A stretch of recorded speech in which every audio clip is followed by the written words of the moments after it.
Joining me live now outside the Orange County Courthouse is Fox 35's Stephanie Buffamonte, who has been inside the courtroom for the duration of jury selection and now through this second day so far of the trial. And Stephanie, I appreciate you joining us here on Fox 35 News Plus. And the first thing I want to ask you about is the playing of the cell phone video. I mean, that is something that we have now seen many times, that I'm sure a lot of the folks watching us here this afternoon have seen many times.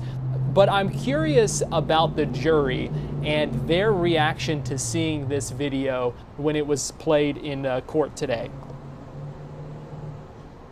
Right, so the jury assumingly has not seen this video before. As we were in jury selection, the jurors that were chosen had said that they didn't know about the case and what had happened. One juror had said she maybe knew a little bit of information, but didn't know much about it or what happened. So these jurors are seeing this video for the first time.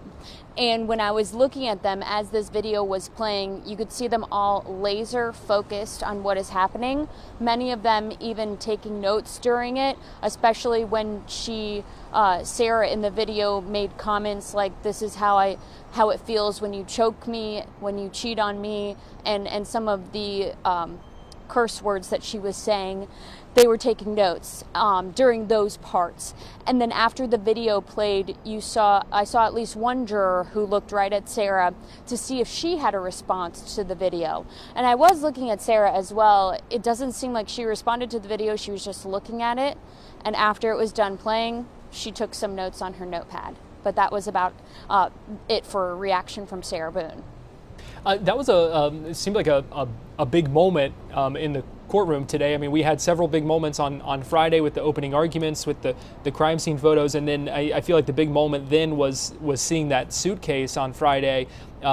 This was a big moment in this trial for this video to be played.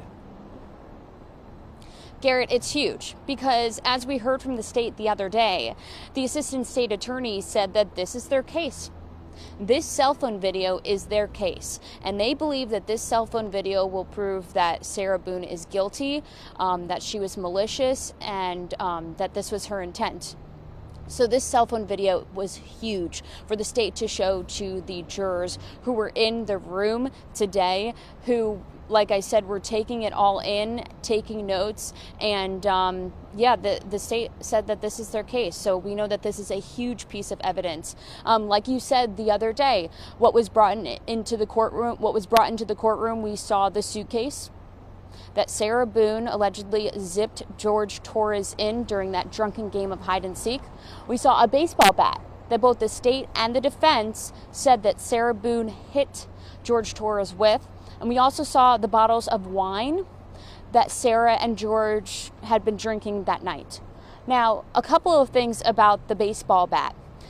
So the person who performed the autopsy on Jorge Torres was brought up as a witness today, and they went through all of the injuries on his body. I believe she said there were at least 5 to 6 blunt force trauma injuries on Jorge Torres's body. And when the assistant state attorney had asked, could that be because of a baseball bat, the witness said, yes, it could be. Yeah, it was that was certainly an interesting exchange. I think as she was asked about that, the injuries with the baseball bat. Could the injuries be consistent with being pushed down the stairs? Are they consistent with being inside the suitcase? Yeah. So yeah, I mean, I think that was certainly an interesting exchange there. I've seen a couple of people. Garrett, I would like to point out one thing just quickly. She did say that she did not think the blunt force injuries caused his death. She believes that he died because of suffocation, that he couldn't breathe. Yeah, and there was I'm glad you clarified that. There was a lot of discussion about that, and also even in the cross-examination, a lot of questions about basically other health conditions as well that it sounded like the defense was hoping would make it sound like heart disease and some other things may have played a role in this as well. Yes, so Sarah Boone's attorney, James Owens, he did bring up a potential heart condition that Jorge Torres might have had just on looking at his body. The forensic pathologist basically said that she still believes that he died not because of natural causes, but because of the suffocation, that he couldn't breathe. And then Sarah Boone's attorney had asked, well, if he had gotten out of the suitcase and Sarah Boone found him dead on the couch the next day, and he died, would you say it was because of that heart condition? And she said, maybe. Like, yes, I could. But she said that when you're looking at something like this, natural born or natural causes is not what she would think is the reason that he died. It's because of the lack of oxygen that he had for many, many hours. Yeah, Stephanie, I'm glad you brought up that point about being asked about the, had he gotten out of the suitcase, would he still have died? I thought it was interesting that the prosecution did not object to that line of questioning, because a lot of times when you hear kind of speculative kind of situations like that, the prosecution, it seems like, is often very quick to jump in and say, objection, judge, and we didn't hear any of that this morning. Yeah, we really didn't, but I think the state feels confident in, like you were saying, the evidence that they have, especially the cell phone video that they were playing today. We heard before the break that when we come back from break at 2 o'clock, that it could be 4 to 5 hours left of what they want to get done today. And Sarah Boone's attorney had told me before court that they believe the state will be done presenting all of their evidence today, and then it will move on to the defense. But they have to get through that part. So now when we come back, they're going to have to ask the jury, is it okay to stay late? Because the jury is only supposed to be here till 5 o'clock. And we know that one of the jurors has an issue with childcare, that they have to pick up their kid at a certain time. So the other reason I wanted to bring this up is because they said it's going to take 4 to 5 hours that they want to go through video. And I'm now wondering, just based on what we've seen already presented, if that will be the interrogation video, which I believe is 2 hours, if I'm remembering off the top of my head correctly. That interrogation video of Sarah Boone right before she was arrested, when she was talking to investigators, when they showed her the cell phone video inside that room. Yeah, that certainly sounds like the indication there, and that will be interesting to see, because we also know that was the subject of a lot of these motions leading up to this trial, was trying to get some of those statements made to detectives thrown out. Obviously, ultimately, that was unsuccessful. The judge saying, no, this evidence will not be suppressed. This evidence will be allowed to be presented. And it sounds like this afternoon that is what we are going to get to see. Now, I know this interrogation video is something that you are very familiar with. If you could just kind of lay out for folks what we can expect to hear from that, if that is indeed what we get to see this afternoon. Yes, so if it is, like I said, that is just my assumption based on what I know about what is out there, the evidence, and what is yet to be seen. But you will see Sarah Boone come into a room with 2 investigators who were on the scene when deputies had first responded that day in 2020. And those deputies are asking Sarah questions. Sarah is kind of talking about her relationship with Jorge. She talked about how it was kind of rocky. She had mentioned a couple times, well, you guys have my phone, you took my phone, which we heard a lot about today. But you guys have my phone, you saw the pictures of how he hurt me, and the bruises to my face and things like that. And that is something that we believe the defense is going to be showing jurors as well. But she talks about some of that she has evidence on her phone of how Jorge had hurt her and how she was trying to help him. And then you'll see an investigator bring in a computer. And on the computer is that cell phone video that we saw today in court, and they're showing that to Sarah, and they're asking her, hey, when we responded to the scene, you were saying this was all fun and games. I just fell asleep and forgot that he was in there. Now we're seeing this video of you laughing and saying, shut the F up, and things like that. And Sarah, at first, she seems like she had never seen this video before. And, you know, then she was like, this is not my intention, this was not my intention. She had said that multiple times, that she did not intend to leave him in the suitcase. Today in court, we had learned that they got this video during a second extraction of the cell phone. I'm going to let this car pass because it's a little loud. A second extraction of the cell phone at the sheriff's office, and that it had been deleted, as far as what I'm understanding from what the witness was saying today from the Orange County Sheriff's Office, the person who had done the data extraction on Sarah Boone's phone. So did Sarah not think that if she deleted it that they would see it? We don't know, of course. We will hear testimony from Sarah Boone maybe later this week, but that's of course something we have to see.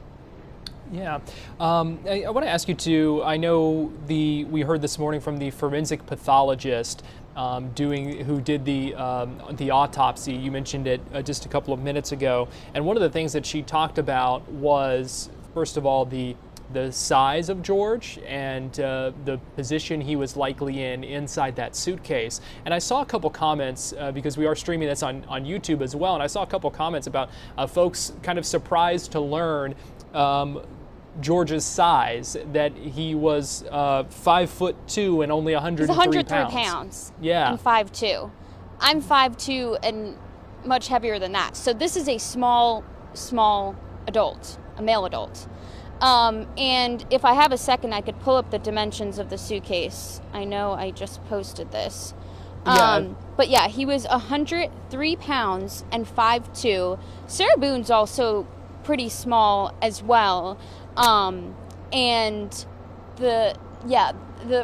they were talking about the person who had performed the autopsy was talking about how she believes he was maybe in the fetal position inside the suitcase. He had a lot of injuries to the left side of his body that they had been pointing out, specifically to his arm. He had a big bruising on his arm here, on his hand.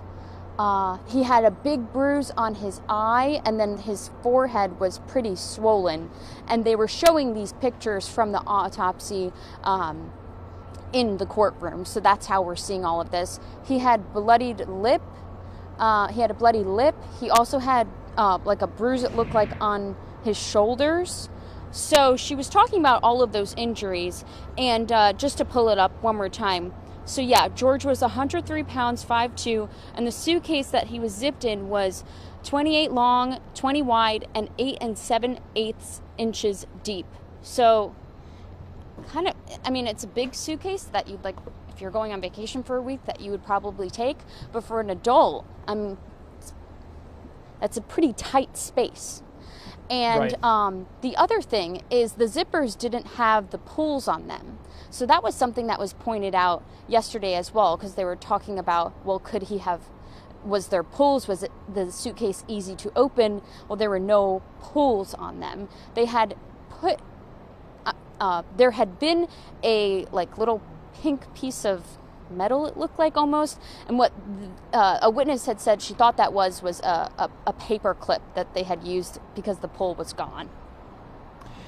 Yeah, certainly a small space even for a smaller person to be in. In fact, one of the things that we heard the medical examiner, or the forensic pathologist rather, talk about was saying that it was a combination of that unusual position and being in that area that yes. did not have enough oxygen, that both kind of contributed to his death there.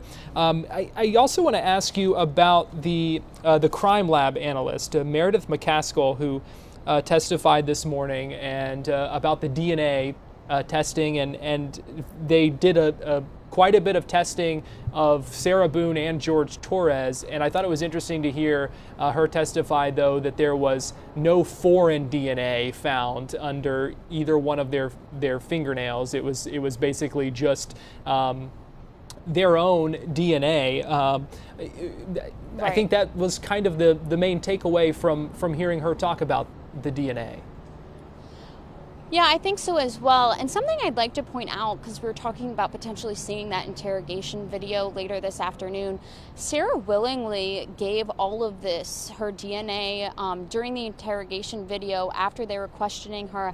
After she saw that they had the video, they had asked Sarah, is it okay if we still swab your fingernails? And she did say yes. We also heard from the other witness earlier with the sheriff's office, the person who extracts from your phone. She had said, well, yes, she gave me her phone and her passcode. So Sarah had willingly gave a lot of information and just her possessions to law enforcement.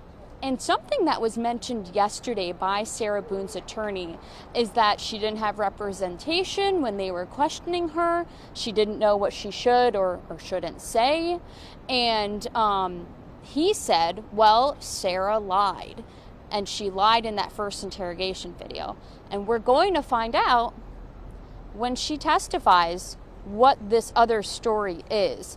Of course, we've heard a little portion of that already, the baseball bat.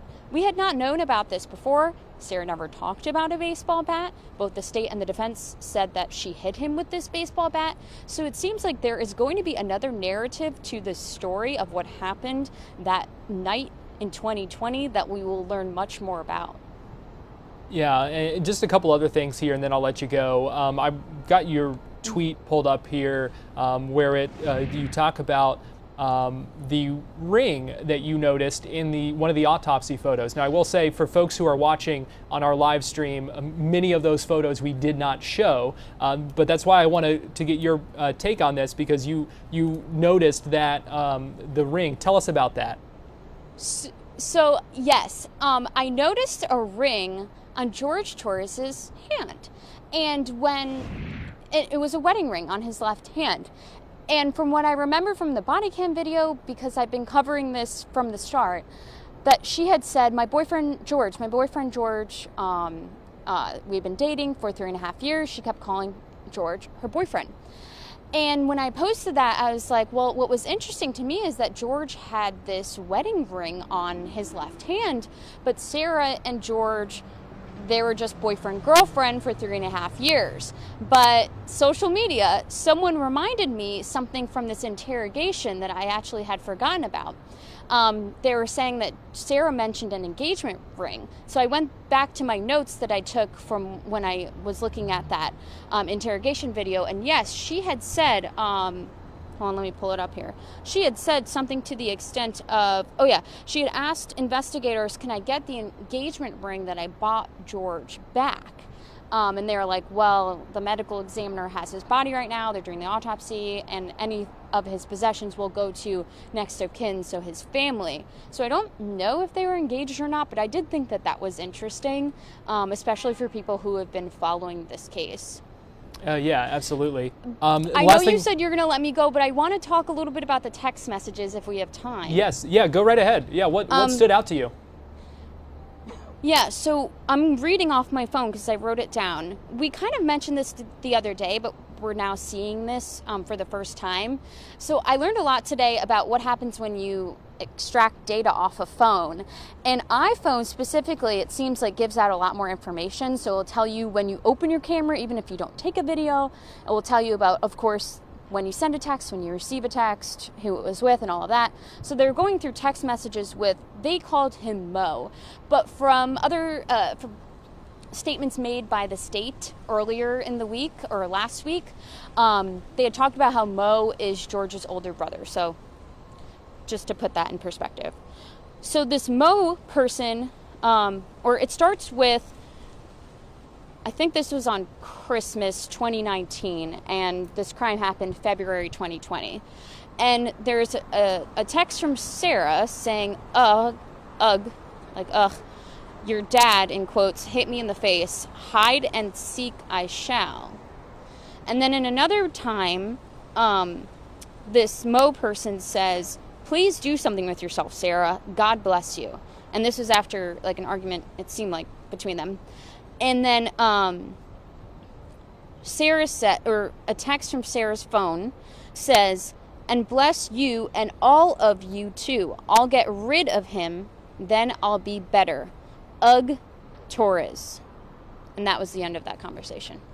We know we heard from a different brother of George Torres. I think he's one of 6, if I'm remembering correctly, who had said that the family didn't really get along with Sarah. Yeah, interesting to hear some of the discussion about their relationship when, let me see, Juan Torres, yes, the younger brother, we heard him testify on Friday. And in, oh, sorry, I didn't mean to interrupt you, but in the body cam video, Sarah was very concerned. This was the day of the crime.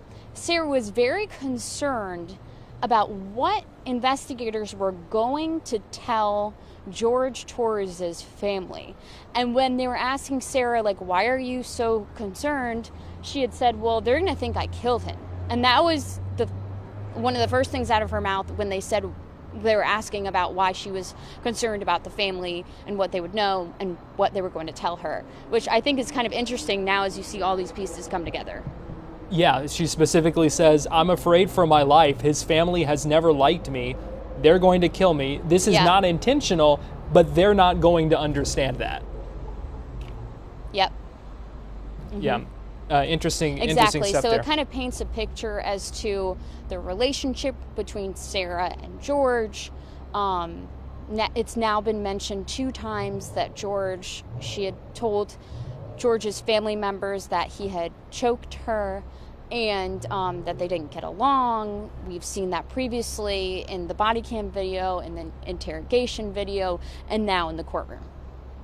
Last thing I'll ask you, Stephanie, and I'm just curious about, I know we talked on Friday about Sarah Boone's demeanor in the courtroom, and I'm wondering how it is today, if it is any different from Friday. I mean, we saw her smiling and talking with her attorneys at the end of the morning session just a few minutes ago before she was kind of chained back up and taken out. Every day that I've seen her, she walks in,